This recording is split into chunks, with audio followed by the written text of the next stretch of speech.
You wake up, open your phone, check crypto Twitter for a few seconds, and suddenly it feels like the entire industry is on fire. Not because Bitcoin crashed, not because the SEC attacked another exchange, not because a stablecoin broke, but because two of the biggest names in crypto just turned an old rivalry into a public war. CZ, the man who built Binance into the biggest crypto exchange on Earth, and Star Shu, the man behind OKX, are no longer throwing subtle jabs. This time it got personal. Very personal.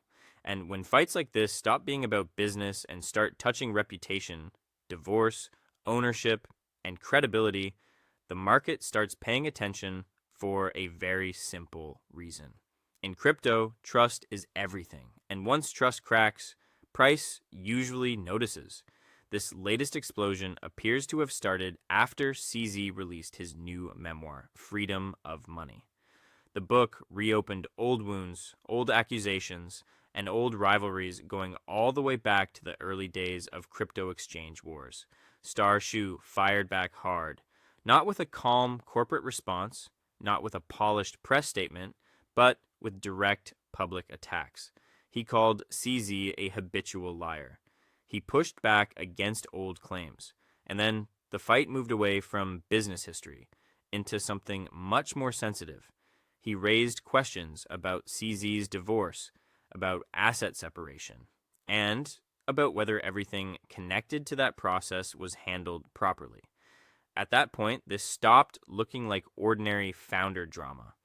Because in crypto, when people start talking publicly about ownership, legal separation, and personal control over massive fortunes, traders hear something very different. They hear risk, not confirmed disaster, not proven fraud, but risk. And risk is enough to change behavior. CZ responded by saying, he's been officially divorced for some time. He refused to publish private documents publicly, saying he wanted to protect the privacy of his former wife.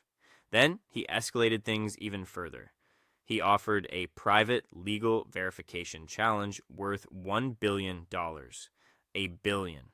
That kind of number is not normal even for crypto drama. It was meant to project total confidence.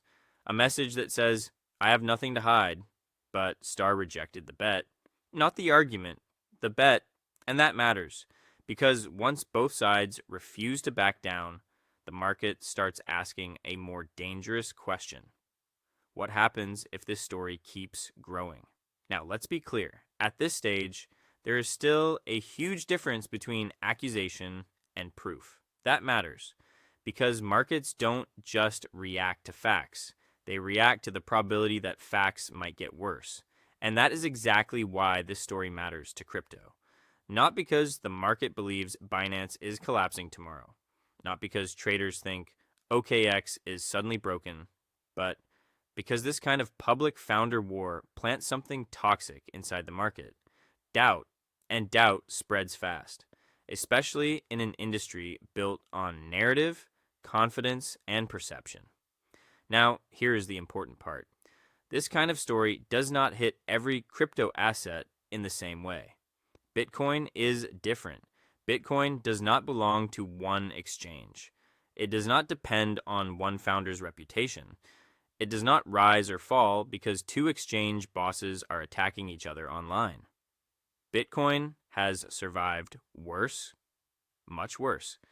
But tokens connected to exchange ecosystems, that is where things get more interesting. Because assets like BNB and OKB are tied, at least psychologically, to the strength, image, and trustworthiness of the platforms behind them. So, when public confidence in leadership starts shaking, the blast radius tends to move toward those exchange-linked ecosystems first. This is why traders should not only watch Bitcoin here, they should watch BNB, they should watch OKB, they should watch sentiment, they should watch how people talk about centralized exchanges over the next few days. Because this is how contagion often starts, not with a price collapse first, but with a story. Then hesitation, then reduced confidence, then repricing. And once repricing begins, the market suddenly acts like the danger was obvious all along. That said, the market has not treated this like a full-scale emergency, at least not yet. That is the other side of the story. So far, this still looks more like headline risk than systemic breakdown, more like a reputational flare-up than a true structural crisis. And that distinction is critical, because if this remains a war of posts, insults, and public challenges, it may burn hot and fade out. Crypto moves fast. People get distracted. One new macro shock, one big liquidation, one ETF headline, one exchange listing, and the timeline moves on. But if this becomes something else, if evidence appears, if legal documents emerge, if the discussion shifts from personal attacks to formal ownership questions, if the market starts to suspect that private issues overlap with public business power, then this becomes much more serious. Because then we are no longer talking about drama. We are talking about governance risk. And governance risk is one of the fastest ways to scare capital. Large investors do not need proof that an empire is falling apart. They just need enough uncertainty to reduce exposure. That is how pressure begins. Quietly. At first, it shows up in conversation, then in risk management, then in token pricing, then in user behavior, and then suddenly everyone pretends they saw it coming. There's also another reason this story has not triggered full panic. The businesses themselves are still moving. The ecosystems are still active. Products are still launching. Users are still trading. So, from a market perspective, this is not a situation where fundamentals disappeared overnight. And when fundamentals remain alive, traders are often willing to tolerate ugly headlines for longer than people expect. But tolerance is not the same as confidence. That is the key distinction. A market can tolerate noise. A market can tolerate ego. A market can tolerate insults. What it cannot tolerate for long is the feeling that the people at the top may be losing control of the story. Because crypto exchanges do not just manage assets, they manage belief. Belief that the platform is stable. Belief that leadership is credible. Belief that the system behind the screen is stronger than the chaos around it.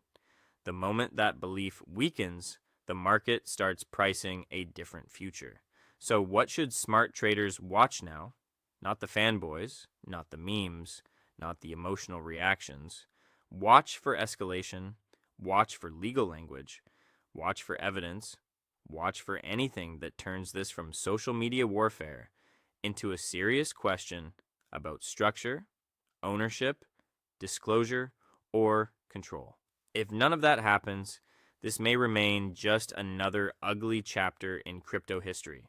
Loud, embarrassing, entertaining, but temporary. If it does happen, then this story could become much more than gossip. It could become a test of confidence for some of the most important centralized exchange ecosystems in the world. And that is why this matters, because crypto empires usually do not collapse in one dramatic moment. They crack quietly first. Then confidence leaks out. Then the market notices. Then the price catches up. And by the time everyone agrees it was serious, the move is already over.